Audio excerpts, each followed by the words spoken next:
Chart ಸ್ಟಾಕ್ಗೆ ತಮಗೆಲ್ಲರಿಗೂ ಸ್ವಾಗತ. ತಾತ್ಕಾಲಿಕವಾದ ಬಜೆಟನ್ನು ಮಂಡಿಸಿದ್ದಾರೆ ಇವತ್ತು ಫೈನಾನ್ಸ್ ಮಿನಿಸ್ಟ್ರು. ಅದೇ ರೀತಿಯಾಗಿ ನಿನ್ನೆ US ಮಾರ್ಕೆಟಲ್ಲಿ ಫೆಡ್ ಇವೆಂಟ್ ಇತ್ತು. ಎರಡು ಇವೆಂಟ್ಗಳ ಮಧ್ಯದಲ್ಲಿ ಓಪನ್ ಆದಂಥ ಮಾರ್ಕೆಟು, ಆದರೆ ಹೆಚ್ಚಿನದ್ದು ಏನೂ ಮಾಡಲೇ ಇಲ್ಲ. ಇವತ್ತು ತುಂಬ ಒಳ್ಳೆ ರೀತಿಯಾಗಿತ್ತು. ಮಧ್ಯದಲ್ಲಿ ಒಂದೆರಡು ಕ್ಯಾಂಡ್ಲ್ಗಳು ಆಚೆ ಈಚೆ ಆಗಿದ್ಬಿಟ್ರೆ ವೆರಿ ಫ್ಲ್ಯಾಟ್ ಡೇ. ಯಾಕಂದರೆ ಈ ವಾರ ಅಷ್ಟೊಂದು ನಿಫ್ಟಿನಲ್ಲಿ ಮೂಮೆಂಟ್ ಆಗಿ ಹೋಗಿಬಿಟ್ಟಿತ್ತು. ಸೊ ಹೋಪ್ಫುಲಿ ಎಲ್ಲರೂ ಇವತ್ತು ಚೆನ್ನಾಗಿ ಅಥವಾ ಸೇಫಾಗಿದ್ರಿ ಅಂತ ಅನ್ಕೊತೀನಿ. ಇವತ್ತು ಟಾಪ್ ಗೇನರ್ ಅಂತ ನೋಡೋದಾದರೆ ಮಾರುತಿ ಸುಜುಕಿ ರಿಸಲ್ಟ್ ಬಂದಿದೆ. ಮಾರುತಿ ಸುಜುಕಿದು ಎಸ್ಟಿಮೇಷನ್ಗೆ ಏನಿತ್ತು ಅದಕ್ಕಿಂತ ಜಾಸ್ತಿ ರಿಪೋರ್ಟ್ ಮಾಡಿದ್ದಾರೆ. ಸೊ ಸ್ಪೆಕ್ಟ್ಯಾಕ್ಯುಲರ್ ಮೂವ್ಮೆಂಟ್ ಬಂದಿದೆ, 4% ಅಪ್ ಮೂವ್ಮೆಂಟ್ ಬಂದಿದೆ. ಅದೇ ರೀತಿಯಾಗಿ ಟಾಪ್ ಲೂಸರ್ ಅಂತ ಇವತ್ತು ನಾವು ನೋಡೋದಾದರೆ ಅಲ್ಟ್ರಾಟೆಕ್ ಸಿಮೆಂಟ್ ಅಂತ ಕಾಣಿಸುತ್ತೆ. 2.41% ಕರೆಕ್ಷನ್ ಬಂದಿದೆ. ಇವತ್ತು ನೋಡಿ ಸುಮಾರು ಸ್ಟಾಕ್ಸಲ್ಲಿ 2%ಗಿಂತ ಜಾಸ್ತಿ ಕರೆಕ್ಷನ್ ಬಂದಿದೆ. L&T ನೆನ್ನೆ ಕೂಡ ಮಾತಾಡ್ಕೊಂಡಿದ್ವಿ ವೀಕ್ ಆಗಿದೆ ಅಂತ, ಅದು ವೀಕ್ ಆಗಿದೆ. ಡಾಕ್ಟರ್ ರೆಡ್ಡಿನಲ್ಲಿ ನೆನ್ನೆ ಆಲ್ಮೋಸ್ಟ್ ಟಾಪ್ ಗೇನರ್ ಅದೇ ಆಗಿತ್ತು. ನೆನ್ನೆ 5-6% ಮೂವ್ಮೆಂಟ್ ಬಂದಿತ್ತು. ಇವತ್ತು ಅಲ್ಲಿ ವಾಪಸ್ ಕರೆಕ್ಷನ್ ಬರ್ತಾ ಇದೆ. ಅದೇ ರೀತಿಯಾಗಿ JSW ಸ್ಟೀಲಲ್ಲಿ, ಗ್ರಾಸಿಮಲ್ಲಿ ಇದರಲ್ಲೆಲ್ಲ ಕೂಡ 2% ಕರೆಕ್ಷನ್ ನೋಡಲಿಕ್ಕೆ ಸಿಕ್ಕಿದೆ. ಸೊ ನೋಡ್ತಾ ಹೋಗೋಣ ಇವತ್ತು ಯಾವ ರೀತಿಯಾಗಿತ್ತು ಟ್ರೇಡ್ ಅಂತ ನೋಡೋದಾದರೆ, ಮೊದಲನೇದಾಗಿ ನಿಫ್ಟಿ ವೆರಿ ಫ್ಲ್ಯಾಟ್ ಅಲ್ವಾ. ಸೊ ಇವತ್ತು ಎಷ್ಟು ಚೆನ್ನಾಗಿ ನೋಡಿ ಇಲ್ಲಿ ಎಲ್ಲಿತ್ತು ಅದೇ ಝೋನಲ್ಲೇ ಮುಗಿಸ್ಕೊಂಡ್ಬಿಟ್ಟಿದೆ. 15 ಮಿನಿಟ್ಸಲ್ಲಿ ನೋಡೋದಾದರೆ ಕ್ವಿಕ್ಕಾಗಿ ನಿನ್ನೆ ಏನಂತ ಮಾತಾಡ್ಕೊಂಡಿದ್ವಿ, ಈ ಝೋನ್ ಇದೆಯಲ್ಲ, ಈ ಝೋನು ಅಂದರೆ ಮೇಲ್ಗಡೆ ಏನಾದರೂ ಹೋಯಿತು ಅಂತಂದರೆ 21,800ನ ಬಿಟ್ಟು ಮೇಲ್ಗಡೆ ಹೋದರೆ 22,000 ತನಕ ಹೋಗುವಂಥ ಸಾಧ್ಯತೆ ಇದೆ ಅಂದ್ಕೊಂಡಿದ್ವಿ. ಇವತ್ತು ಆ ರೀತಿ ಆಗಲಿಲ್ಲ. ಎಕ್ಸೆಪ್ಟ್ ಈ ಎರಡು ಕ್ಯಾಂಡ್ಲು ಯಾವಾಗ ಫೈನಾನ್ಸ್ ಮಿನಿಸ್ಟ್ರು ಬಂದರು ಆ ಟೈಮಲ್ಲಿ ಬಂದಿದ್ದು ಕ್ಯಾಂಡ್ಲ್ ಇದು. ಇನ್ನೇನು ಶುರು ಮಾಡಿದ್ರು 11 ಗಂಟೆಗೆ ಬಜೆಟ್ ಅನ್ನೋಷ್ಟೊತ್ತಿಗೆ. ಇಲ್ಲಿ ನೋಡಿ ಒಂದು ಹೈ ಮಾಡ್ತು ಮತ್ತು ಒಂದು ಲೋ ಮಾಡ್ತು, ಸಿಕ್ಕಾಪಟ್ಟೆ ವಾಲಟಿಲಿಟಿ. ಆಮೇಲೆ ಇಡೀ ದಿನ ತಣ್ಣಗೆ ಮುಗಿಸಿದ್ರು. 21,700 ಇವತ್ತು. ಯಾರ್ಯಾರು ಐ ಥಿಂಕ್ ಸತೀಶ್ ಅವರು ಕೂಡ ಶೇರ್ ಮಾಡಿದರು, ಯಾರ್ಯಾರು ಶಾರ್ಟ್ ಸ್ಟ್ರಾಡಲ್ ಮಾಡಿದ್ರು ಅವರಿಗೆಲ್ಲ ಇವತ್ತು ಸೂಪರ್ ಪ್ರಾಫಿಟ್. ಯಾಕೆಂದರೆ 21,700 ಮೇಲೂ ಹೋಗಲಿಲ್ಲ, ಕೆಳಗಡೆ ಬರಲಿಲ್ಲ. ಇಲ್ಲೊಂದು ಪಾಯಿಂಟಲ್ಲಿ 21,650 ಬಂದು ಟೆಸ್ಟ್ ಆಗ್ಬೋದು ಅಂದ್ಕೊಂಡೆ, ಅದು ಕೂಡ ಆಗಲಿಲ್ಲ. ಪ್ರೀಮಿಯಮ್ಗಳು ತುಂಬ ಮೇಲಿತ್ತು, ಒಳ್ಳೆ ಪ್ರಾಫಿಟ್ ಮಾಡ್ಬೋದಿತ್ತು ಆಪ್ಷನ್ ಸೆಲ್ಲಿಂಗ್ ಮಾಡಿದ್ರೆ. ಆಪ್ಷನ್ ಬಯರ್ಸ್ ಯಾರಾದರೂ ಲಾಂಗ್ ಸ್ಟ್ರಾಟಲ್ ಮಾಡಿದ್ರಿ ಅಂತಂದರೆ ನಿಮ್ಮದು ಆ ಕಡೆನೂ ಹೋಗಿರುತ್ತೆ, ಈ ಕಡೆನೂ ಹೋಗಿರುತ್ತೆ. ನೆನ್ನೆ ಕೂಡ ಹೇಳಿದೆ, ಯಾಕಂದರೆ ಯೂಶಲಿ ಆ ಥರ ಎಕ್ಸ್ಪೆಕ್ಟ್ ಮಾಡ್ತೀವಿ, ಎಲ್ಲೋ ಒಂದು ಕಡೆ ಮೇಲ್ಗಡೆ ಕೆಳಗಡೆ ಯಾವುದೋ ಒಂದು ಕಡೆ ಮೂಮೆಂಟ್ ಬರುತ್ತೆ. ಸೊ ಯಾವುದಾದ್ರು ಒಂದು ಕಡೆ ಏನಾದ್ರು ಪ್ರಾಫಿಟ್ ಆಗುತ್ತೆ ಅಂತ ಹೇಳ್ಬಿಟ್ಟು ಲಾಂಗ್ ಸ್ಟ್ರಾಟಲ್ಗಳನ್ನು ಮಾಡೋಕ್ಕೆ ಹೋಗ್ತೀವಿ. ಆದರೆ ದಯವಿಟ್ಟು ಆ ಥರ ಮಾಡೋಕ್ಕೆ ಹೋಗ್ಬಿಡಿ, ಅನ್ಹೆಡ್ಜ್ ಪೊಸಿಷನ್ ಇಟ್ಕೊಂಡ್ಬಿಡಿ ಅಂತ ಹೇಳಿದ್ವಿ. ಇವತ್ತು ಅದೇ ರೀತಿ ಆಯಿತು. ಅಂದರೆ ಅಂಥ ದೊಡ್ಡ ಲಾಸ್ ಅಂತ ಆಗಿರೋದಿಲ್ಲ. ಯಾರಾದರೂ ಒಂದು ಸೈಡ್ ಅಂತ ತೊಗೊಂಡಿದ್ದಿದ್ರೆ, ಬಟ್ ಎರಡು ಸೈಡ್ ತೊಗೊಂಡಿದ್ರೆ ಎರಡು ಸೈಡ್ವರೆಗೂ ಲಾಸ್ ಆಗಿರುತ್ತೆ. ಬಟ್ ಇವತ್ತು ಶಾರ್ಟ್ ಸ್ಟ್ರಾಟಲ್ ಮಾಡಿದವರಿಗೆ ಒಳ್ಳೆ ಪ್ರಾಫಿಟ್ ಆಯಿತು, ಯಾಕಂದರೆ ಒಂದೇ ರೇಂಜಲ್ಲಿ ಇವತ್ತು ಮಾರ್ಕೆಟ್ ಮುಗಿದಿದೆ. ಸೊ ನಾಳೆಗೆ ಏನು ಹಂಗಾದ್ರೆ ಕತೆ ಅಂತಂದರೆ ಈಗಲೂ ಕೂಡ ಅದೇ ಕ್ಲಾರಿಟಿ ಇದೆ. ನೋಡಿ ಬಜೆಟಿಂದು ಇಂಪಾರ್ಟೆಂಟ್ ಏನಿತ್ತು ಅಂತ ಹೇಳ್ಬಿಡ್ತೀನಿ. ಬಜೆಟಲ್ಲಿ ಏನಾದರೂ ಹೇಳಿದಾರ ಒಳ್ಳೆ ಥರದ್ದು ಅಂತಂದರೆ ಮಾರ್ಕೆಟಿಗೆ ಖಂಡಿತ ಒಳ್ಳೆ ಥರದ್ದು. ಯಾಕೆ ಅಂದರೆ ವಿಕಸಿತ ಭಾರತ ಅಂದರೆ ಡೆವಲಪ್ಡ್ ಕಂಟ್ರಿ ಅಂತ, ಡೆವಲಪ್ಡ್ ಇಂಡಿಯಾ ಅಂತ ಹೇಳ್ಬೋದು ನೀವು. ಅದನ್ನ 2047ಕ್ಕೆ ಏನು ಮಿಷನ್ ಇದೆ ಅಂದರೆ 100 ವರ್ಷ ಆಗುತ್ತೆ ಸ್ವಾತಂತ್ರ್ಯ ಬಂದು, ಅಷ್ಟೊತ್ತಿಗೆ ನಾವು ಡೆವಲಪ್ಡ್ ಕಂಟ್ರಿ ಆಗಿರಬೇಕು ಅಂತ ಒಂದು ಮಿಷನ್ ಇಟ್ಕೊಂಡಿದೆ ಗೌರ್ಮೆಂಟು. ಈಗ 75 ವರ್ಷ ಸ್ವಾತಂತ್ರ್ಯ ಮುಗಿಸಿದೀವಿ ನಾವು. ಅದರ ಕಡೆಗೆ ಹೆಜ್ಜೆ ಹಾಕಲಿಕ್ಕೆ ನಾವು ಫುಲ್ ಬಜೆಟನ್ನು ನೆಕ್ಸ್ಟ್ ಜುಲೈಯಲ್ಲಿ ಬಂದು ನಾವು ಸಬ್ಮಿಟ್ ಮಾಡ್ತೀವಿ ಅಂತ ಅಷ್ಟು ಕಾನ್ಫಿಡೆನ್ಸಾಗಿ ಹೇಳ್ಬಿಟ್ರು ಇವತ್ತು. ಅಂದರೆ ನಾವೇ ನೆಕ್ಸ್ಟ್ ಬರೋದು, ನಾವು ಅದನ್ನು ಅವಾಗ ಅದ್ರ ಬಗ್ಗೆ ಜಾಸ್ತಿ ಪ್ಲ್ಯಾನ್ ಕೊಡ್ತೀವಿ ಅಂತ ಅಷ್ಟೊಂದು ಕಾನ್ಫಿಡೆನ್ಸಲ್ಲಿ ಮಾತಾಡ್ದಂಗೆ ಇತ್ತು ಇವತ್ತು ಫೈನಾನ್ಸ್ ಮಿನಿಸ್ಟ್ರು. ಅದನ್ನು ಹೊರತುಪಡಿಸಿದ್ರೆ ಟ್ಯಾಕ್ಸೇಷನಲ್ಲಿ ಏನೇ ಬದಲಾವಣೆ ತಂದಿಲ್ಲ. Direct tax, indirect tax. ಒಂದು ಡೈರೆಕ್ಟ್ ಟ್ಯಾಕ್ಸೇಷನಲ್ಲಿ ಏನಾಗಿರುತ್ತೆ, ಒಂದೊಂದ್ಸಲ ವೆರಿಫೈ ಮಾಡ್ದಲೆ ಅಥವಾ ಪ್ಯಾನ್ ಕಾರ್ಡ್ ಅಪ್ಡೇಟ್ ಆಗಿಲ್ಲ ಅಂತನೋ ಮತ್ತು ಯಾವುದೋ ಒಂದು ಕಾರಣಕ್ಕೆ 25,000 ತನಕ ಯಾರಾದರೂ ಟ್ಯಾಕ್ಸ್ ಡಿಮ್ಯಾಂಡ್ ಅದೇ ರೀತಿ ಅಂದರೆ ನಿಮ್ಮ ಕಡೆಯಿಂದ ಏನೂ ಪ್ರಾಬ್ಲಮ್ ಇಲ್ಲ, ರಿವೈಸ್ಡ್ ITR ಫೈಲ್ ಮಾಡಿರ್ತೀರಾ, ಆದರೆ ITRಯಿಂದ ದುಡ್ಡು ಬಂದಿರಲ್ಲ, ಈ ರೀತಿ ಏನಾದರೂ ಪ್ರಾಬ್ಲಮ್ ಇತ್ತಲ್ಲ ಹಳೆ ಸಿಸ್ಟಮಲ್ಲಿ, ಅದನ್ನು ಅಪ್ ಟು 25,000 ತನಕ ಯಾರ್ದಾದ್ರು ಇತ್ತು ಅಂದರೆ ಅಪ್ ಟು 1 ಕೋಟಿ ಜನದ್ದು ಆ ರೀತಿ ಸಿಗಾಕೊಂಡಿದೆ ಅಂತ ನೋಡಿ ದುಡ್ಡು. ಅದನ್ನೆಲ್ಲ ನಾವು ವಜಾ ಮಾಡ್ತೀವಿ ಅಂತ ಹೇಳಿದ್ದಾರೆ. ಅದೇ ರೀತಿಯಾಗಿ 2013-14 ತನಕ 10,000 ತನಕ ಯಾರು ಇದಿರ್ತೋ, 2009-10 ಇಸ್ವಿ ತನಕ 25,000 ತನಕ ಇದ್ರೂ ಅದನ್ನು ಬಿಡ್ತೀವಿ ಅಂತ ಹೇಳಿದ್ದಾರೆ. ಅದೇ ರೀತಿಯಾಗಿ 2010ರಿಂದ 2014 ತನಕದ್ದು 10,000 ತನಕ ಆ ರೀತಿ ಯಾವುದಾದ್ರೂ ಇತ್ತು ಅಂತಂದರೆ, ಅಂದರೆ ವೆರಿಫಿಕೇಷನ್ ಕಾರಣದಿಂದಾಗಿ ಬೇರೆ ಯಾವುದೋ ಇನ್ವ್ಯಾಲಿಡ್ ರೀಸನ್ಸಿಂದ ನಿಮ್ಮದು ಇನ್ನೂ ಡಿಮ್ಯಾಂಡ್ ಬಾಕಿ ಇದೆ ಅಂತ ತೋರಿಸ್ತಿದ್ದು ಅಥವಾ ರಿಟರ್ನ್ ಬಂದಿಲ್ಲರೋ ಆ ರೀತಿ ಇದ್ದರೆ ಅದನ್ನ ಸರಿ ಮಾಡ್ಕೊಡ್ತೀವಿ ಅಂತ ಹೇಳಿದ್ದಾರೆ, ವಿಚ್ ಇಸ್ ವೆರಿ ಗುಡ್. ಇನ್ನೊಂದು ಟ್ಯಾಕ್ಸ್ ಪೇಯರ್ಗಳ ಬಗ್ಗೆ ಹೇಳಿದ್ದಾರೆ ಒಳ್ಳೆ ಮಾತನ್ನು. ನೀವು 2.4 ಪಟ್ಟು ಡೈರೆಕ್ಟ್ ಟ್ಯಾಕ್ಸ್ ಪೇಯರ್ ಏನು ಇದ್ದಾರೆ ಅದು ಜಾಸ್ತಿ ಆಗಿದೆ. ಅದೇ ರೀತಿಯಾಗಿ 3.5 ಪಟ್ಟು ದುಡ್ಡು ಜಾಸ್ತಿ ಬರ್ತಾ ಇದೆ ಇವಾಗ ಡೈರೆಕ್ಟ್ ಟ್ಯಾಕ್ಸೇಷನಿಂದ ಅಂತ ಹೇಳಿದರೆ, ಆ ದುಡ್ಡನ್ನ ನಾವು ಒಳ್ಳೆ ಕೆಲಸಕ್ಕೆ ಯೂಸ್ ಮಾಡ್ಕೊತೀವಿ ಅಂತ ಮತ್ತೆ ಸ್ಮರಿಸ್ಕೊಂಡಿದ್ದಾರೆ. ಅದೆಲ್ಲ ಓಕೆ, ನೋಡೋಣ ಅಟ್ಲೀಸ್ಟ್ ಫುಲ್ ಬಜೆಟಲ್ಲಾದರೂ ಏನಾದರೂ ಚೇಂಜ್ ಮಾಡೋದು ಏನಾದ್ರು ಮಾಡ್ತಾರ ನೋಡೋಣ ಟ್ಯಾಕ್ಸ್ ಪೇಯರ್ಸ್ಗಳಿಗೆ. ಬಟ್ ಸದ್ಯಕ್ಕೆ ಅಷ್ಟೇ ಅಪ್ಡೇಟ್ ಕೊಟ್ಟಿರೋದಂಥದ್ದು. ಡೈರೆಕ್ಟ್ ಟ್ಯಾಕ್ಸೇಷನ್ನು, ಇಂಡೈರೆಕ್ಟ್ ಟ್ಯಾಕ್ಸೇಷನ್ ಎಲ್ಲ ಅದೇ ರೀತಿಯಾಗಿದೆ. ಅದು ಬಿಟ್ಟರೆ ಫಿಸ್ಕಲ್ ಡೆಫಿಸಿಟ್, ವಿತ್ತೀಯ ಕೊರತೆ ಅಂತ ಕರಿತೀವಿ ಇದನ್ನ ನಾನು ಬಜೆಟ್ ಬೇಸಿಕ್ಸ್ ಅಂತ ಒಂದು ವಿಡಿಯೋ ಮಾಡ್ಕೊಟ್ಟಿದ್ನಲ್ಲ ನಿಮಗೆ, ಅದರಲ್ಲಿ ಡೀಟೇಲಾಗಿ ಹೇಳಿದ್ದೀನಿ.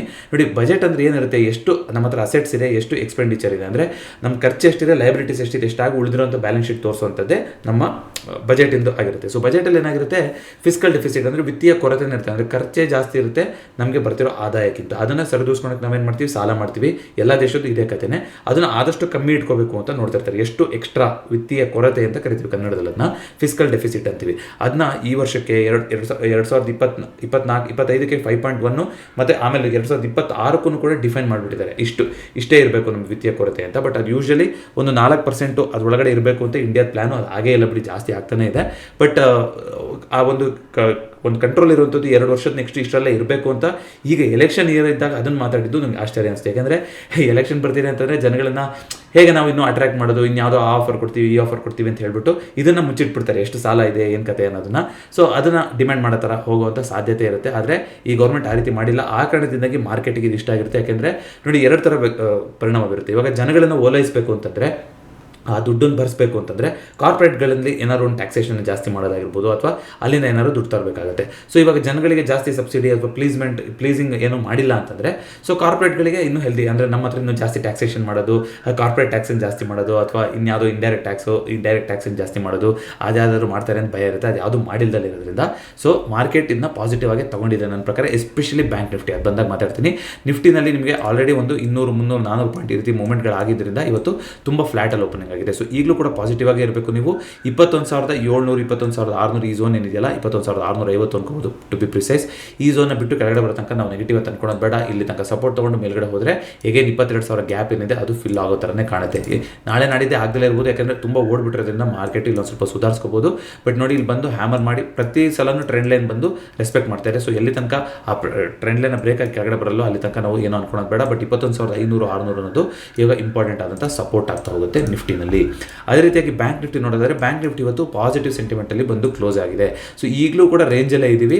ಈ ರೇಂಜನ್ನು ಎಕ್ಸ್ಪ್ಲೋರ್ ಆಗೋ ಥರ ಮೂವ್ಮೆಂಟು ನಾಳೆ ಬರುತ್ತಾ ಏನೋ ಅನ್ನೋದನ್ನು ನೋಡ್ತಗೋಣ. ಅಂದರೆ 46,600 ಏನಿದೆ, ಈಗ 46,000 ಮೇಲೆ ಕನ್ಸಿಡರಬಲ್ ಆಗಿ ಬಂದು ಕ್ಲೋಸ್ ಆಗಿದೆ. ಇವತ್ತು ಒಂದ್ಸಲ ಟೆಸ್ಟ್ ಮಾಡಿದ್ರು ನೆನ್ನೆ ಏನು ಹೇಳೋಗಿದೆ, 45,650 ನಮ್ಮ ಸಪೋರ್ಟ್ ಆಗಬೇಕು. ಇವತ್ತು ಎಕ್ಸಾಕ್ಟಾಗಿ 45,650 ಸಪೋರ್ಟ್ ತೊಗೊಂಡು ಮೇಲ್ಗಡೆ ಹೋಗಿ ಇಲ್ಲಿ ಕ್ಲೋಸಿಂಗ್ ಆಗಿದೆ. ಸೊ ಟಿಪಿಕಲ್ ಬಸ್ ಸ್ಟ್ಯಾಂಡಲ್ಲಿದೆ. ಇಲ್ಲಿ ನಾವು ಬ್ರೇಕ್ಔಟ್ ಕೊಡ್ತು ಅಂದರೆ ಮತ್ತೆ ನಾವು 46,600, 500, 600 ಈ ಝೋನ್ ಏನಿತ್ತಲ್ಲ, ಹೈ ಮಾಡಿತ್ತಲ್ಲ, ಇಲ್ಲಿಗೆ ಟೆಸ್ಟ್ ಆಗುವಂಥ ಸಾಧ್ಯತೆ ಇರುತ್ತೆ. ಕೆಳಗಡೆ ಬರಬೇಕು ಅಂದರೆ ಹೇಗೆ 45,658 ಬೇಸು.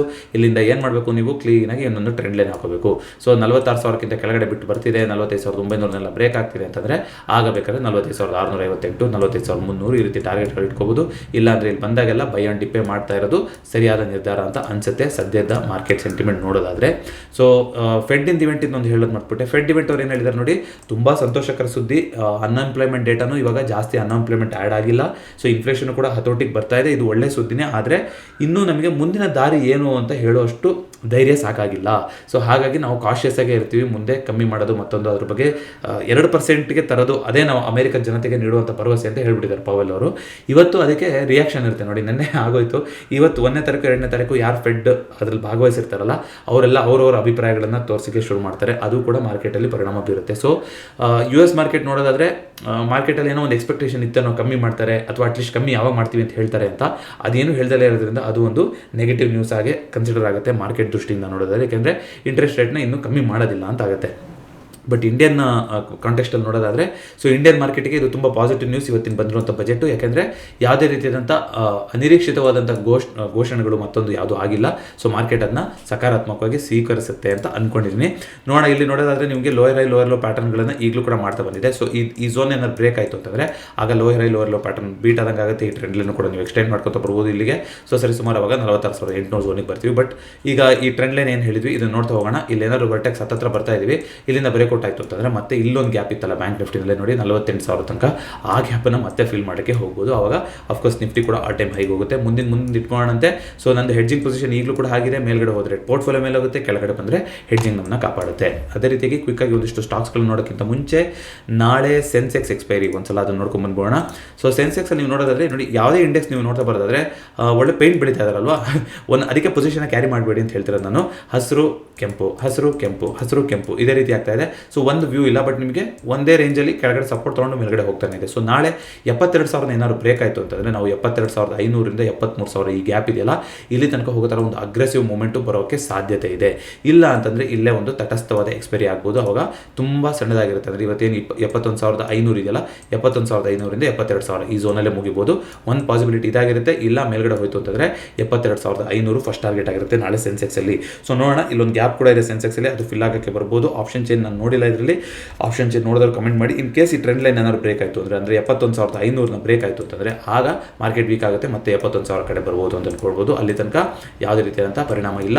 ಸೊ ನೋಡೋಣ, 72,000 ಮೇಲ್ಗಡೆ ಏನಾದ್ರು ಓಪನ್ ಆಯಿತು ಅಂದ್ರೂ ನಾಳೆ ನೀವು ಸ್ವಲ್ಪ ಪಾಸಿಟಿವ್ ಆಗಿ ಇರಬೇಕು. ಒಂದ್ಸಲ 72,000 ಟೆಸ್ಟ್ ಮಾಡಿ ಮೇಲ್ಗಡೆ ಹೋಗೋ ಥರ ನೀವು ಪ್ಲಾನ್ ಮಾಡ್ತಾ ಹೋಗ್ಬೋದು. ಒಂದು ಒಳ್ಳೆ ಮೂಮೆಂಟ್ ಬರೋಕ್ಕೆ ಸಾಧ್ಯತೆ ಇದೆ ಸೆನ್ಸೆಕ್ಸಲ್ಲಿ. ನೋಡ್ತಾ ಹೋಗೋಣ, ಯಾವುದು ವ್ಯೂ ಇಟ್ಕೊಳ್ಳೋದು ಬೇಡ, ಯಾವ ರೀತಿ ಆಗುತ್ತೋ ಆ ರೀತಿಯಾಗಿ ನಾವು ಪ್ಲಾನ್ ಮಾಡೋಣಂತೆ. ಅದೇ ರೀತಿಯಾಗಿ ಇವತ್ತು ಕ್ವಿಕ್ಕಾಗಿ ಒಂದು ಸ್ಟಾಕ್ಸ್ ಮಾತಾಡಿದ್ರೆ ಹುಡ್ಕೋದಲ್ಲಿ ನೋಡಿ 2017 ಆದಮೇಲೆ ಈಗ ಬರ್ತಾ ಇರೋಂಥದ್ದು housing and urban development corporation ಅಂತಲೇ ಬರುತ್ತಿರೋದು ಹುಡ್ಕೋ ಅಂತ.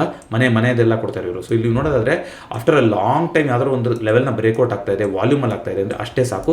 ಸ್ವಲ್ಪ ಲೇಟಾಗಿ ಬಂದ್ವಿ, ಇವತ್ತು 20% ಅಪ್ಪರ್ ಸರ್ಕ್ಯೂಟಿಗೆ ಹೋಗಿದೆ. ಕಾರಣ ಇಲ್ಲಿ ಎಂಟರ್ ಆಗಿರೋರು FIDA ಇಬ್ಬರು ಎಂಟರ್ ಆಗಿದ್ದಾರೆ ಈ ಸ್ಟಾಕಲ್ಲಿ. ಸೊ ಪ್ರಮೋಟರ್ಗಳಿಂದ ಸ್ವಲ್ಪ ಆಚೆ ಹೋಗಿದೆ, FIDAಗಳಿಗೆ ಎಂಟರ್ ಆಗಿದೆ. ಈಗ ತೊಗೋಬೇಕಾದ್ರೆ ಇಲ್ಲ, ಮೇಲೆ ಎಷ್ಟು ಹೋಗುತ್ತೆ ಅಂದರೆ ಗೊತ್ತಿಲ್ಲ, 220, 230 ಎಲ್ಲಿ ಲೆವೆಲ್ ಬೇಕಾದ್ರೂ ಹೋಗ್ಬೋದು.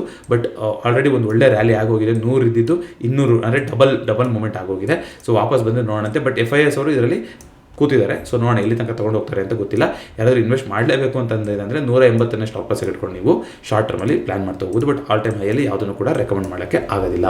ಅದೇ ರೀತಿಗೆ ಸುಜ್ಲಾನ್ ಬಗ್ಗೆ ಹೇಳಿ ಅಂತ ನೆನ್ನೆ ಕೇಳಿದ್ರಿ. ಸುಜ್ಲಾನ್ ಎನರ್ಜಿ ಒಳ್ಳೆ ರಿಸಲ್ಟ್ ಕೊಟ್ಟಿದ್ದಾರೆ ಅಂತ ಹೇಳಿದ್ರೆ, ಒಳ್ಳೆ ವಾಲ್ಯೂಮ್ ಆಗ್ತಾ ಇದೆ. ಒಂದು ಲಾಂಗ್ ಟ್ರೆಂಡ್ ಲೈನ್ ಯಾವುದೋ ಒಂದು ಹಾಕೊಂಡಿದ್ದು, ಅದೇನು ಟ್ರೆಂಡ್ ಲೈನ್ ಅಂತ ಹೇಳೋಕ್ಕಾಗಲ್ಲ. ಆದರೆ ಒಂದು ದೊಡ್ಡ ಬಸ್ ಸ್ಟ್ಯಾಂಡ್ ಆಗಿದ್ದನ್ನು ಬಿಟ್ಟು ಮೇಲ್ಗಡೆ ಹೋಗೋ ಥರ ಕಾಣಿಸ್ತಾ ಇದೆ. ಸೊ ಇದು ಮೇಲ್ಗಡೆ ಕಂಟಿನ್ಯೂ ಆದರೆ 60 ಲೆವೆಲ್ ತನಕ ಹೋಗುವಂಥ ಸಾಧ್ಯತೆ ಇದೆ. ಫಸ್ಟ್ ಟಾರ್ಗೆಟ್ 50, ಅದಾದಮೇಲೆ 60 ಅಂತ ಮಾತಾಡ್ಕೊಂಡಿದ್ವಿ. ಇಲ್ಲೊಂದು ಬಸ್ ಸ್ಟ್ಯಾಂಡ್ ಇದೆ, ಇಲ್ಲಿಗೆ ನಿಂತಿದೆ. ಸೊ ನೋಡೋಣ, ಇದರಲ್ಲಿ ಯಾರಾದರೂ ಇನ್ವೆಸ್ಟ್ ಮಾಡಬೇಕು ಅಂದರೆ 40 ನಾನು ಸ್ಟಾಪ್ ಲಾಸ್ ಇಟ್ಕೊಂಡು ಸಣ್ಣ ಪ್ರಮಾಣದಲ್ಲಿ ಎಂಟ್ರಿ ಆಗ್ಬೋದು. But upper circuit lower circuit ಸ್ಟಾಕ್ಗಳನ್ನು ನಾನು ಜಾಸ್ತಿ ರೆಕಮೆಂಡ್ ಮಾಡೋದಿಲ್ಲ. ಬಟ್ ನಿಮ್ಮ ಅಭಿಪ್ರಾಯ ಯಾವ ರೀತಿ ಇರುತ್ತೋ ಆ ರೀತಿ. ಎನರ್ಜಿ ಸೆಕ್ಟರಲ್ಲಿ ನಾವು ಬುಲಿಶ್ ಆಗಿರಬೇಕು ಅಂತ ಹೇಳಿದ್ದೆ. ಸೊ ನೋಡೋಣ, ಒಳ್ಳೆ ಮೂಮೆಂಟ್ ಆಗೋಗಿದೆ. ಆಲ್ಮೋಸ್ಟ್ ಒಂದು 8-9 ತಿಂಗಳಿಂದ ಒಂದು ಒಳ್ಳೆ ಮೂಮೆಂಟ್ ಆಗಿದೆ. ಕರೆಕ್ಷನ್ನೇ ಬಂದಿಲ್ಲ ಈ ಸ್ಟಾಕಲ್ಲಿ. 8 ರೂಪಾಯಿ, 9 ರೂಪಾಯಿ, 7 ರೂಪಾಯಿ ಸ್ಟಾಕು ಈಗ 48 ರೂಪಾಯಿಗೆ ಹೋಗಿದೆ. ಒಂದು ಕರೆಕ್ಷನ್ ಆದಮೇಲೆ ಎಂಟ್ರಿ ಕೊಟ್ಟರೆ ಚೆನ್ನಾಗಿರುತ್ತೆ. ಬಟ್ ಓವರ್ ವ್ಯಾಲ್ಯೂಡೆ, ಈಗಲೂ ಅವ್ರು ಮಾಡ್ತಿರೋ ಬಿಸ್ನೆಸ್ಸಿಗೆ ಈ ಸ್ಟಾಕು ಓವರ್ ವ್ಯಾಲ್ಯೂಡೇನೆ. ಬಟ್ FIAಗಳು ಇದರಲ್ಲೂ ಕೂಡ ಎಂಟ್ರಿ ಕೊಟ್ಟಿದ್ದಾರೆ. ಆ ಕಾರಣದಿಂದಾಗಿ ಸ್ಟಾಕು ಮೇಲ್ಗಡೆ ಹೋಗ್ತಾ ಇದೆ. ಸೊ ಇದನ್ನ ನೀವು ಆಕ್ಟಿವಿಟಿ ಮಾಡಬೇಕು ಅಂತಂದರೆ, ಈಗ ಸ್ಟ್ರೀಕ್ ಕೂಡ ಬಂದಿದೆಯಲ್ವಾ, ನಾವು ಸ್ಟ್ರೀಕಿನ ಎಕ್ಸ್ಪ್ಲೋರ್ ಮಾಡಿಲ್ಲ ನೋಡಿ. ಝೆರೋದ ಯೂಸರ್ಸಿಗೆ ಸ್ಟ್ರೀಕು ಕಂಪ್ಲೀಟ್ಲಿ ಫ್ರೀ ಆಗಿರುತ್ತೆ. ಇಲ್ಲಿ ಸ್ಕ್ಯಾನರ್ಸಿಗೆ ಬಂದುಬಿಟ್ಟು ನೀವು ವಾಲ್ಯೂಮ್ ಬ್ರೇಕ್ಔಟ್ ಅಂತ ಕೊಟ್ಟರೆ ನೋಡಿ, ವಾಲ್ಯೂಮ್ ಬ್ರೇಕ್ಔಟಿಗೆ ಒಂದು ರಾಶಿ ಒಂದು ಸ್ಟ್ರಾಟಜೀಸ್ಗಳನ್ನು ಕೊಡ್ತಾ ಇದ್ದಾರೆ. ಸೊ ನಾನು ಹೇಳೋಂಥದ್ದು ವಾಲ್ಯೂಮ್ ಬ್ರೇಕ್ಔಟು ಡೈಲಿ ಕ್ಯಾಂಡಲ್ಲಿ ನೀವು ಇದು ಬೇರೆ ಇದರಲ್ಲೂ ನಿಮಗೆ ಸ್ಕ್ಯಾನರ್ ಸಿಗುತ್ತೆ ಬ್ರೋಕರ್ಗಳಲ್ಲಿ ನೋಡಿ. ಬ್ರೇಕ್ಔಟು ಆಗಿರಬೇಕು, ಜೊತೆಗೆ ವಾಲ್ಯೂಮು ಬಿಲ್ಡಪ್ ಆಗಿರಬೇಕು. ಅಂಥದ್ದನ್ನ ನಾವು ಏನು ಮಾಡ್ತಿದ್ವಿ, ಅಲ್ಲೊಂದು ಅಕ್ಯುಮುಲೇಷನ್ ಆಗಿದೆ ಅಂತ ಅನ್ಕೋಬೋದು. ಅಂದರೆ ಪ್ರೈಸು ಮೂಮೆಂಟ್ ಆಗ್ತಿರ್ಬೋದು. ಯಾಕಂದರೆ ವಾಲ್ಯೂಮ್ ಅನ್ನೋದು ಯಾವಾಗಲೂ ಅದು ಒಂದು ಇಂಡಿಸೈಸಿವ್ ಇಂಡಿಕೇಟರ್. ಹೇಳಿದ್ದೀನಿ ನಿಮಗೆ, ವಾಲ್ಯೂಮ್ ಜಾಸ್ತಿ ಬರ್ತಿದೆ ಅಂದರೆ ಅಲ್ಲಿ ಸೆಲ್ಲಿಂಗ್ ಕೂಡ ಆಗ್ತಿರ್ಬೋದು ಅಥವಾ ಬೈಯಿಂಗ್ ಕೂಡ ಆಗ್ತಿರ್ಬೋದು. ಹೇಗೆ ಗೊತ್ತಾಗುತ್ತೆ ಅಂದರೆ, ವಾಲ್ಯೂಮ್ ಬ್ರೇಕ್ಔಟ್ ಆಗಿದ್ದ ದಿನ 1-2 ದಿನಗಳಲ್ಲಿ ನಮಗೆ ಸ್ಟಾಕ್ ಮೇಲ್ಗಡೆ ಹೋಗಿ ಶುರು ಆಗ್ತಿದೆ ಅಂದರೆ ಅಲ್ಲಿ ಒಂದು ಬೈಯಿಂಗ್ ಸೆಂಟಿಮೆಂಟ್ ಆಗಿದೆ ಅಂತ ಗೊತ್ತಾಗ್ತಾ ಹೋಗೋದು. ನೆನ್ನೆ ಯಾರೊಬ್ರು RSIಯಲ್ಲಿ ಈ ಎಲ್ಲೋ ಆವ್ರೇಜ್ ಹೆಂಗೆ ಹಾಕೋಣದು ಅಂತ ಕೇಳಿದಿರಾ. ಸರ್ ಅದಕ್ಕೇನಿಲ್ಲ, ಇಲ್ಲೆಲ್ಲ ಒಂದು ಸೆಟ್ಟಿಂಗ್ಸ್ ಇರುತ್ತೆ. ಆ ಸೆಟ್ಟಿಂಗ್ಸಲ್ಲಿ ಹೋಗ್ಬಿಟ್ಟು ನೀವು ನೋಡಿದ್ರೆ ಸಿಗುತ್ತೆ ನಿಮಗೆ ಅದು. ನಾನು ಅದ್ರ ಬಗ್ಗೆ ಬೇಕಾದ್ರೆ ಡೆಡಿಕೇಟೆಡ್ ವಿಡಿಯೋ ಮಾಡ್ಕೊಡ್ತೀನಿ. ಸೊ ಇಲ್ಲಿ RSI ಬೇಕು ಅಂತಂದರೆ ಇಲ್ಲಿ ಒಂದು RSI ಆವ್ರೇಜ್ ಅಂತ ಬರುತ್ತೆ, ಆ ಆವ್ರೇಜನ್ನು ಹಾಕೋಬೇಕು. ಸೊ ಇದರಲ್ಲೇ ಇರುತ್ತೆ ಸೆಟ್ಟಿಂಗ್ಸ್, ನನಗೆ ಮರ್ತೋಗಿದೆ ಅದು. ಸೊ ಇಲ್ಲಿ ಹೋಗ್ಬಿಟ್ಟು ನೀವು ಸೆಟ್ಟಿಂಗ್ಸಲ್ಲಿ ತೋರಿಸಿದ್ರೆ ಗೊತ್ತಾಗುತ್ತೆ RSIನಲ್ಲಿ ವಿತ್ ಆವ್ರೇಜ್ ಬೇಕು ಅಂತ ಇಂಡಿಕೇಟರ್ ಸೆಟ್ಟಿಂಗ್ಸಲ್ಲಿ ಇರುತ್ತೆ ಅದು. ನೀವು ಇಲ್ಲಿ ಇಂಡಿಕೇಟರ್ಗೆ ಬಂದರೆ ಇಂಡಿಕೇಟರ್ ತೋರಿಸ್ತಾನೆ ಇಲ್ಲ RSIದು. ಇಲ್ಲಿದೆ ನೋಡಿ, ತೋರಿಸ್ಬಿಡ್ತೀನಿ ಒಂದು ನಿಮಿಷ. ಇಲ್ಲಿದೆಯಲ್ಲ ಸೆಟ್ಟಿಂಗ್ಸು. ಈ ಸೆಟ್ಟಿಂಗ್ಸಲ್ಲಿ ಬಂದುಬಿಟ್ಟು ನೀವು RSI ಗ್ಯಾಪ್ಸು, ಮೂವಿಂಗ್ ಆವ್ರೇಜು ಇದೆಲ್ಲ ಸರಿ, ಸ್ಟೈಲು ಇಲ್ಲಿರ್ಬೇಕು, ಇಲ್ಲೆಲ್ಲ ಒಂದು ಕಡೆ ಇರಬೇಕು ಅದು. ವಿಸಿಬಿಲಿಟಿ, ಇನ್ಪುಟ್ಸು, ಗ್ಯಾಪ್ಸು, ಡಿಫಾಲ್ಟ್ಸು ನೋಡ್ಬಿಟ್ಟು ಹೇಳ್ತೀನಿ ನಾನು. ಬಟ್ ಮಾಡ್ಬೋದು, ಅದಕ್ಕಿಂತ ಸ್ಕ್ರಿಪ್ಟ್ ಏನು ಬರ್ದಂಗಿಲ್ಲ. ನಾನು ಇಲ್ಲೇ ಎಲ್ಲ ಒಂದು ಆಪ್ಷನ್ ಇದ್ದಿದ್ದು ನೆನಪು ನನಗೆ. RSI upper band, RSI middle band ಇದೆಯಲ್ಲ, ನೋಡಿ ಇದು ಅಪ್ಪರ್ ಬ್ಯಾಂಡು ಮಿಡ್ಲ್ ಬ್ಯಾಂಡ್ ಹಾಕೊಂಡ್ರೆ ನಿಮಗೆ 70ಕ್ಕೆ ಹೋದರೆ ಇದು ಅಪ್ಪರ್ ಬ್ಯಾಂಡ್ ಅಂತ ತೋರಿಸುತ್ತೆ, 30ಕ್ಕೆ ಬಂದರೆ ಮಿಡ್ಲ್ ಬ್ಯಾಂಡ್ ಅಂತ ತೋರಿಸುತ್ತೆ. RSI ಬೇಸ್ಡ್ ಮೂವಿಂಗ್ ಆವ್ರೇಜ್ ಅಂತ ಇದೆಯಲ್ಲ ಸರ್, ಇದನ್ನು ಕ್ಲಿಕ್ ಮಾಡಿದ್ರೆ ಆಯ್ತು. ಇದು ಎಲ್ಲೋ ಬೇಕು ಅಂದರೆ ಬೇರೆ ಎಲ್ಲೋನು ಇಟ್ಕೋಬೋದು ನೀವು, ಸ್ವಲ್ಪ ಈ ಥರ ಕಾಣೋ ಥರ ಎಲ್ಲೋ ಇಟ್ಕೋಬೋದು. So RSI based moving average ಅಂತ ಇದೆಯಲ್ಲ, ಇದನ್ನು ನೀವು ಸೆಲೆಕ್ಟ್ ಮಾಡಿದ್ರೆ RSIದು ಮೂವಿಂಗ್ ಆವ್ರೇಜ್ ತೋರಿಸ್ತಾ ಇರುತ್ತೆ ಅಷ್ಟೇ.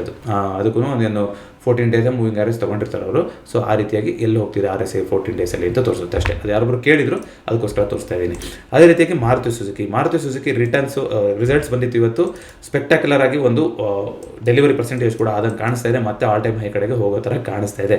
ಒಂದು ಕರೆಕ್ಷನ್ ಬರುತ್ತೇನೋ, ಈ ಟ್ರೆಂಡ್ ಲೈನ್ ಹತ್ರ ಬರುತ್ತೇನೋ ಅಂತ ಅಂದ್ಕೊಂಡಿದ್ದೆ. ಅದಕ್ಕಿಂತ ಮುಂಚೆನೇ ಮತ್ತೆ ಸಪೋರ್ಟ್ ತೊಗೊಂಡು ಮೇಲೆ ಹೋಗಿದೆ ನೋಡಿ. ಮಂತ್ ನೀವು ನೋಡೋದಾದ್ರೆ ಕೋವಿಡ್ ಆದಾಗಿಂದ ಇದನ್ನು ನಾವು ಈ ಟ್ರೆಂಡ್ ಲೈನ್ನ ಬ್ರೇಕ್ ಆಗಿಲ್ಲ ಮಾರುತಿ ಸುಜುಕಿನಲ್ಲಿ. ಅಂಥ ಸ್ಪೆಕ್ಟಾಕ್ಯುಲರ್ ರಿಟರ್ನ್ಸ್ ಅಂದರೆ ಯಾರಾದರೂ ಕೋವಿಡ್ ಟೈಮಲ್ಲಿ 5,000 ರೂಪಾಯಿ ತೊಗೊಂಡಿದ್ರೆ ಈಗ 10,000 ರೂಪಾಯಿ ಡಬಲ್ ಇವಾಗ 3-4 ವರ್ಷದಲ್ಲಿ.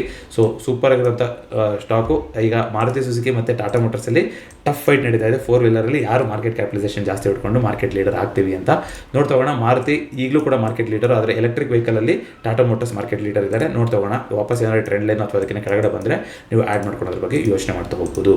ಯು ಪಿ ಎಲ್ ಸ್ಟಾಕು 530ಕ್ಕಿಂತ ಕೆಳಗಡೆ ಕ್ಲೋಸಿಂಗ್ ಆಗಬಾರ್ದು ಅಂದಿದೆ. ಇವತ್ತು ಡಿಸೈಸಿವ್ ಆಗಿ ಏನೂ ಕೊಟ್ಟಿಲ್ಲ, ಅಲ್ಲೇ ಬಂದು ಕ್ಲೋಸಿಂಗ್ ಆಗಿದೆ. ಏನಾದರೂ ಇದನ್ನು ಬಿಟ್ಟು ಕೆಳಗಡೆ ಬರ್ತಾ ಹೋಗ್ತಿದೆ ಅಂದರೆ ಸ್ಟಾಕು ಮುಂದಿನ ದಿನಗಳಲ್ಲಿ 480 ಟಾರ್ಗೆಟ್ಗಳು ನೋಡಲಿಕ್ಕೆ ಸಿಗ್ಬೋದು. ಸ್ಟಾಕು ಕ್ಲೀನಾಗಿ ವೀಕ್ ಆಗಿರೋ ಥರದ್ದು ಕಾಣಿಸ್ತಾ ಇದೆ. ಬಟ್ ಲಾಂಗ್ ಟರ್ಮಲ್ಲಿ 580-600 ಲೆವೆಲ್ ಕೆಳಗಡೆ ನಾನು ಕೂಡ ಇನ್ವೆಸ್ಟ್ ಮಾಡಿದ್ದೀನಿ, ಇನ್ವೆಸ್ಟ್ ಮಾಡ್ಬೋದು ಅಂತ ಹೇಳಿದೆ. ಹೇಗೆ ನಾನೊಬ್ಬ ಸೆಬಿ ರಿಜಿಸ್ಟರ್ಡ್ ಇನ್ವೆಸ್ಟ್ಮೆಂಟ್ ಅಡ್ವೈಸರ್ ಆಗಿರೋದಿಲ್ಲ. ಕೆಮಿಕಲ್ ಸೆಕ್ಟರ್ ತುಂಬ ಹೊಡ್ತಾ ತಿಂತಾ ಇದೆ, ಫಂಡಮೆಂಟಲ್ ಏನೂ ಪ್ರಾಬ್ಲಮ್ ಇಲ್ಲ ಅಂತ ಹೇಳಿದ್ದೆ. ಬಟ್ ಇವ್ರದ್ದು ರಿಸಲ್ಟ್ಸ್ ಯಾವಾಗಲೂ ಬರೋದಿದೆ, ನೋಡೋಣ ಯಾವಾಗ ಬಂತ ಏನು ಕತೆ ಅಂತ ಗೊತ್ತಿಲ್ಲ. ಸದ್ಯದಲ್ಲೇ ಬರೋದಿದೆ ರಿಸಲ್ಟು. ಫೆಬ್ರವರಿ ನಾಳೆ ರಿಸಲ್ಟ್ ಬರುತ್ತೆ, ನೋಡೋಣ ನಾಳೆ ರಿಸಲ್ಟ್ ಏನು ಬರುತ್ತೆ ಅಂತ. ಸೊ ಸ್ವಲ್ಪ ನೆಗೆಟಿವ್ ಆಗಿ ಕಾಣಿಸ್ತಾ ಇದೆ. ಬಟ್ ನಾಳೆ ಇಲ್ಲೇನಾದ್ರು ಒಂದು ಡಬ್ಲ್ಯೂ ಪ್ಯಾಟರ್ನ್ ಆಯಿತು, ಇಲ್ಲೊಂದು ಸಪೋರ್ಟ್ ತೊಗೊಂತು ಅಂತಂದರೆ ಸ್ಟಾಕು ಮತ್ತೆ ರಿಕವರ್ ಕೂಡ ಆಗೋಕ್ಕೆ ಸಾಧ್ಯತೆ ಇರುತ್ತೆ. ಈಗ ರಿಸಲ್ಟ್ ಮೇಲೆ ಡಿಪೆಂಡೆಂಟು. ರಿಸಲ್ಟ್ ಚೆನ್ನಾಗಿ ಬಂದಿಲ್ಲ ಅಂತಂದರೆ ಮತ್ತೆ ಸ್ಟಾಕು ಕೆಳಗಡೆ ಬರ್ಬೋದು. ಆಗ 480-500 ಲೆವೆಲ್ಗಳು ನೋಡಲಿಕ್ಕೆ ಸಿಗಬಹುದು. ನೋಡ್ತೋಗೋಣ ಯಾವ ರೀತಿ ಶೇಪ್ ಆಗುತ್ತೆ ಅಂತ. ಅದೇ ರೀತಿಯಾಗಿ ಎಲ್ ಎನ್ ಟಿ ಇವತ್ತು ಕೂಡ ವೀಕ್ ಆಗಿತ್ತು. ಒಂದು ಇಂಟ್ರಾಡೇ ಟ್ರೇಡ್ ಕೂಡ ಇತ್ತು, ಅದನ್ನ ಅಪ್ಡೇಟ್ ಕೂಡ ಮಾಡಿದ್ದೆ ನಿಮಗೆ. ಸೊ ಇಲ್ಲಿ ನೋಡೋದಾದರೆ ಒಂದು ಪ್ಯಾಟರ್ನ್ ಏನೋ ಆಗೋ ಥರ ಕಾಣಿಸಿತ್ತು. ಇವತ್ತು ಲೋಯರ್ ಲೋ ಪ್ಯಾಟರ್ನೇ ಮಾಡ್ತಾ ಬಂದಿತ್ತು. ಇಲ್ಲಿ ತನಕ 3400 ಟಾರ್ಗೆಟ್ಗಳು ಅಂತ ಅಂದಿದ್ದೆ, ಅದನ್ನು ನಾನು ಸ್ವಲ್ಪ ಮುಂಚೆನೇ ಎಕ್ಸಿಟ್ ಆಗಬೇಕಾಯಿತು. ಬಟ್ ನೀವು ನೋಡೋದಾದರೆ ಲೋಯರ್ ಲೋ ಪ್ಯಾಟರ್ನು ಈಗಲೂ ಬರ್ತಾ ಇದೆ. ಸೊ ಟ್ರೆಂಡ್ ಲೈನ್ ಹತ್ರ ಬರಲಿ 3300 ಅಥವಾ ಅದಕ್ಕಿಂತ ಕೆಳಗಡೆ ಲೆವೆಲ್ ಬಂದರೆ ಯೋಚನೆ ಮಾಡ್ತಾ ಹೋಗೋಣಂತೆ. ಇನ್ಫ್ರಾಸ್ಟ್ರಕ್ಚರಲ್ಲಿ ಖಂಡಿತ ಇವತ್ತು ಕೇಳಿದಿರಾ ಬಜೆಟ್ ಬಗ್ಗೆ ಡೆಡಿಕೇಟೆಡ್ ವೀಡಿಯೋ ಮಾಡಿಕೊಡಿ ಅಂತ. ನೋಡಿ ಸೋಲಾರ್ ಎನರ್ಜಿ ಬಗ್ಗೆ ಮಾತಾಡ್ತಾ ಇದ್ದಾರೆ. Solar sector, green energy sector, ಅದೇ ರೀತಿಯಾಗಿ ರೈಲ್ವೆ ಸೆಕ್ಟರು, ಡಿಫೆನ್ಸ್ ಸೆಕ್ಟರು, ಜೊತೆಗೆ ಇನ್ಫ್ರಾಸ್ಟ್ರಕ್ಚರ್, ಇವಿಷ್ಟು ಯಾವಾಗಲೂ ಗೌರ್ಮೆಂಟಿಂದು ಥೀಮ್ ಆಗೇ ಇರುತ್ತೆ. ಇದರಲ್ಲಿ ನಾವು ನಮ್ಮ ಪೋರ್ಟ್ಫೋಲಿಯೋ ಇರುವಂಥದ್ದು ಸರಿಯಾದ ನಿರ್ಧಾರನೇ. ಆದರೆ ಸ್ಟಾಕ್ ಆಲ್ರೆಡಿ ಆ ವ್ಯಾಲ್ಯೂಷನ್ನ ದಾಟಿ ಮೇಲ್ಗಡೆ ಹೋಗಿದೆ. ಸೊ ಒಂದು ಕರೆಕ್ಷನ್ ಆಗಬೇಕಿತ್ತು, ಆಗ್ತಾ ಇದೆ. 3200 ಈ ಲೆವೆಲ್ಗೆ ಏನಾದ್ರು ಸಿಕ್ತು ಅಂತಂದರೆ ಆಗ ಆ್ಯಡ್ ಮಾಡ್ಕೊಡೋಕೆ ನೋಡೋಣ. ಒಂದು ಟ್ರೆಂಡ್ ಲೈನ್ ಕೂಡ ಬ್ರೇಕ್ ಆಗ್ತಾ ಹೋಗುತ್ತೆ. 3200 3000 ಲೆವೆಲ್ಗೆ ಬಂದರೆ LNTನಲ್ಲಿ ಆ್ಯಡ್ ಮಾಡೋದ್ರ ಬಗ್ಗೆ ಯೋಚನೆ ಮಾಡ್ಬೋದು. ಸದ್ಯಕ್ಕೆ ಸ್ಟಾಕು ಓವರ್ ವ್ಯಾಲ್ಯೂಡೇ ಆಗಿದೆ. ರಿಸಲ್ಟ್ ಕೂಡ ಸ್ವಲ್ಪ ಎಸ್ಟಿಮೇಷನ್ಗಿಂತ ಕಮ್ಮಿ ಬಂದಿದೆ. 14% ಸರ್ಪ್ರೈಸಿಂಗ್ ಬಂದಿದೆ ನೋಡಿ ಎಸ್ಟಿಮೇಷನ್ಗಿಂತ. ಸೊ ಅಂದರೆ ಏನು ಎಸ್ಟಿಮೇಷನ್ ಹೇಳಿದ್ರು ಅದಕ್ಕಿಂತ ಕಮ್ಮಿ ಆಗಿದೆ ಅನ್ನೋದು ಇಲ್ಲಿ ಗೊತ್ತಾಗ್ತಾ ಇದೆ. ಪೇಟಿಎಮ್ ಬಗ್ಗೆ ತುಂಬ 2 ಥರದ ಮಾತುಗಳು ಕೇಳಿಬರ್ತಾ ಇದೆ. ಯಾಕೆಂದರೆ ಎಸ್ ಬ್ಯಾಂಕಿಗೆ ಇದೇ ರೀತಿ ಇಶ್ಯೂ ಅಂತ ಆದಾಗ ಇದೇ RBI SBIನ ಇರೋರನ್ನೆಲ್ಲ ಕರ್ಕೊಂಡ್ಬಂದ್ಬಿಟ್ಟು ಅದಕ್ಕೆ ನೆರವಾಗಿ ನಿಂತರು. ಈಗ ಪೇಟಿಎಮ್ ಪೇಮೆಂಟ್ಸ್ ಬ್ಯಾಂಕಿಗೆ ಯಾಕೆ ಇಷ್ಟು ಕಠಿಣವಾದ ನಿರ್ಧಾರನ ತಗೊತಾ ಇದ್ದಾರೆ? ವಿಡ್ರಾಲ್ ಮಾಡೋಂಗಿಲ್ಲ ಕಸ್ಟಮರ್ಸು, ಡೆಪಾಸಿಟ್ ಮಾಡೋಂಗಿಲ್ಲ, ಈ ರೀತಿ ಅಂತ ಎಲ್ಲ ಹೇಳಿ ಒಂದು ಬಿಸ್ನೆಸ್ನೇ ಮುಗಿಸೋ ಥರ ನೋಡ್ತಾ ಇದ್ದಾರಲ್ಲ ಬ್ಯಾಂಕಿಂಗ್ ಸೆಕ್ಟರ್ಗೆ, ಇದು ಹೊಡ್ತಾ ಅಲ್ವಾ ಅಂತಲೂ ವಾದ ವಿವಾದ ಬರ್ತಾ ಇದೆ. ಸೊ ನೋಡೋದಾದರೆ ಇವತ್ತು ಕಾಣಿಸ್ತಾನೆ ಇಲ್ಲ, ಯಾಕೆಂದರೆ 20% ಚುಕ್ಕಿ ಅಲ್ಲಿ ಬಂದು ನಿಂತುಬಿಟ್ಟಿದೆ. ಇವಾಗ ಎಷ್ಟು 609ಕ್ಕೆ ಬಂದು ನಿಂತಿದೆ ಸ್ಟಾಕು. 550 ಅನ್ನೋದು ಒಂದು ಸಪೋರ್ಟು. ಡಿಸ್ಕ್ಲೇಮರ್, ನಾನು ಪೇಟಿಎಮ್ಮಲ್ಲಿ ಹಿಂದೆ ಇನ್ವೆಸ್ಟರ್ ಆಗಿದ್ದರೆ ಈಗ ಇನ್ವೆಸ್ಟರ್ ಆಗಿಲ್ಲ. ಸ್ಟಾಕ್ ವೀಕಾಗಿ ಕಾಣಿಸ್ತಾ ಇದೆ. 850-900 ಲೆವೆಲ್ ಬಂದಾಗ ನಾನು ಎಕ್ಸಿಟ್ ಆದೆ. 550ಅಲ್ಲಿ ಎಂಟ್ರಿ ಕೊಟ್ಟಿದ್ದೆ. ವಾಪಸ್ ಬಂದರೆ ನೋಡ್ತಾ ಹೋಗೋಣ. ಈಗಲೂ ಕೂಡ ನೋಡಿ ಇದು ತನ್ನ ಏನೋ ಒಂದು IPO ಪ್ರೈಸ್ ಇತ್ತು ಅದಕ್ಕೆ ಬಂದು ಮೀಟ್ ಆಗೋಕ್ಕೆ ಆಗೇ ಇಲ್ಲ. ಸೊ ಸ್ಟಾಕ್ ಇನ್ನೂ ವೀಕ್ ಆಗ್ತಾ ಇದೆ. ಸೊ ಇಲ್ಲಿ ಬಂದಾಗ ಆ್ಯಡ್ ಮಾಡ್ಕೊಳ್ಳೋಣ ಅಂತ ನೋಡೋಕೆ ಹೋಗ್ಬಿಡಿ.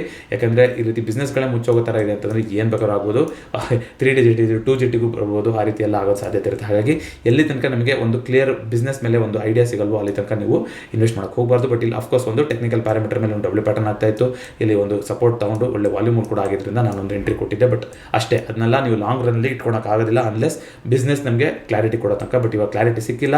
ಸೊ 550 ಏನಾದ್ರು ಬ್ರೇಕ್ ಆಯಿತು ಅಂತಂದರೆ ಪೇಟಿಎಮ್ಮು ತುಂಬ ದೊಡ್ಡ ಫಾಲ್ನ ಎದುರಿಸಬೇಕಾಗುತ್ತೆ. ಸೊ ಯಾರಾದರೂ ಇನ್ವೆಸ್ಟ್ ಮಾಡಿದ್ರಾ ಅಂತಂದರೆ ನೀವು ಲೋವರ್ ಸರ್ಕ್ಯೂಟಿಗೆ ಹೋದರೆ ಏನೂ ಮಾಡೋಕ್ಕಾಗಲ್ಲ. ಕೆಲವರು ಪಿ ತೊಗೋಬೋದು, ಹಾಗೆ ಹೇಗೆ ಅಂತಿದ್ದಾರೆ ಸರ್, ಆ ಥರ ಎಲ್ಲ ತೊಗೊಳಕ್ಕೆ ಬರಲ್ಲ. ಬಯರ್ಸೇ ಇರೋದಿಲ್ಲ. ಲೋಯರ್ ಸರ್ಕ್ಯೂಟಲ್ಲಿ ಹೋದರೆ ಬಯರ್ಸ್ ಇರೋದಿಲ್ಲ, ಅಪ್ಪರ್ ಸರ್ಕ್ಯೂಟಿಗೆ ಹೋದರೆ ಸೆಲ್ಲರ್ಸ್ ಇರೋದಿಲ್ಲ. ಹಾಗಾಗಿ ನೀವು ಯಾರಾದರೂ ಇನ್ವೆಸ್ಟ್ ಮಾಡಿದ್ದೀರಾ ಅಂದರೆ ಏನು ಹೇಳೋದು, ನೋಡೋಣ ಯಾವ್ದಾದ್ರು ಟೈಮ್ ಸಿಕ್ಕಿದಾಗ ನೀವು ಯಾವಾಗಲೂ ಸರ್ಕ್ಯೂಟಲ್ಲೇ ಇರೋದಿಲ್ಲ, ಒಂದೊಂದು ದಿನ ಫ್ರೀಯಾಗಿ ಟ್ರೇಡ್ ಆಗುತ್ತೆ. ಅಂಥ ದಿನ ನೀವು ಎಕ್ಸಿಟ್ ಮಾಡೋದ್ರ ಕಡೆ ಯೋಚನೆ ಮಾಡ್ಕೋಬೋದು. ಕ್ಲಾರಿಟಿ ಇಲ್ಲದೆ ಬಿಸ್ನೆಸ್ಸಲ್ಲಿ ನೀವು ಪೋರ್ಟ್ಫೋಲಿಯೋನಲ್ಲಿ ಇಟ್ಕೊಳ್ಳೋದು, ಆ್ಯಾವ್ರೇಜಿಂಗ್ ಮಾಡ್ಕೊಳ್ಳೋದು ತುಂಬ ಅಪಾಯಕಾರದಂಥ ವಿಚಾರ ಆಗ್ತಾ ಹೋಗುತ್ತೆ. ಸೊ ಇದಿಷ್ಟು ಇವತ್ತಿನ ಚಾರ್ಟ್ ಸ್ಟಾಕ್ ಆಗಿತ್ತು. ಬಜೆಟ್ ಬಗ್ಗೆ ಏನಾದರೂ ಸ್ಪೆಸಿಫಿಕ್ ಆಗಿ ಎಕ್ಸ್ಪೆಕ್ಟ್ ಮಾಡ್ತಾ ಇದ್ದೀರಾ ಅಂದರೆ ದಯವಿಟ್ಟು ತಿಳಿಸ್ಕೊಡಿ ನನಗೆ. ಶನಿವಾರ ನಾನೊಂದು ಡೆಡಿಕೇಟೆಡ್ ವೀಡಿಯೋ ಮಾಡ್ಕೊಳ್ಳಿಕ್ಕೆ ಪ್ರಯತ್ನ ಪಡ್ತೀನಿ. ಈ ಭಾನುವಾರ ಕೂಡ ನಾನು ಊರಲ್ಲಿರೋದಿಲ್ಲ, ಕ್ಷಮಿಸಿ. ಬಟ್ ಶನಿವಾರ ಯಾವ್ದಾದ್ರು ಒಂದು ವೀಡಿಯೋ ಬರಲಿಕ್ಕೆ ಸಾಧ್ಯ ಆಗುತ್ತೆ. ಇದಿಷ್ಟು ಇವತ್ತಿನ ಚಾರ್ಟ್ ಸ್ಟಾಕ್ ಆಗಿತ್ತು. 2024 ನಮ್ಮ ಚಾನಲ್ ಮಿಷನ್ ತಮಗೆಲ್ಲರಿಗೂ ಗೊತ್ತಿದೆ. ಜೀವ ವಿಮೆ ನಮ್ಮೆಲ್ಲರ ಹೊಣೆ. ಜೀವ ವಿಮೆನ ಹೇಗೆ ಆಯ್ಕೆ ಮಾಡ್ಕೊಳ್ಳೋದು ಅನ್ನೋದನ್ನು ಪ್ರತಿ ವಿಡಿಯೋದ ಡಿಸ್ಕ್ರಿಪ್ಷನಲ್ಲಿ ಮಿಷನ್ 2024 ಅಂತ ಕೊಡ್ತಾ ಇದ್ದೀನಿ. ಅದನ್ನು ನೀವು ಚೆಕ್ಔಟ್ ಮಾಡೋದ್ರ ಮೂಲಕ ಒಳ್ಳೆ ಟರ್ಮ್ ಇನ್ಶೂರೆನ್ಸ್ನ ತಗೊಂಡು ನೀವು ಸುರಕ್ಷಿತವಾಗಿರಿ, ನಿಮ್ಮ ಫ್ಯಾಮಿಲಿನ ಸುರಕ್ಷಿತವಾಗಿರಿಸಿ ಅಂತ ಕೇಳ್ಕೊತೀನಿ. ಮತ್ತೊಮ್ಮೆ ಭೇಟಿಯಾಗೋಣ. ಎಲ್ಲರಿಗೂ ನಮಸ್ಕಾರ.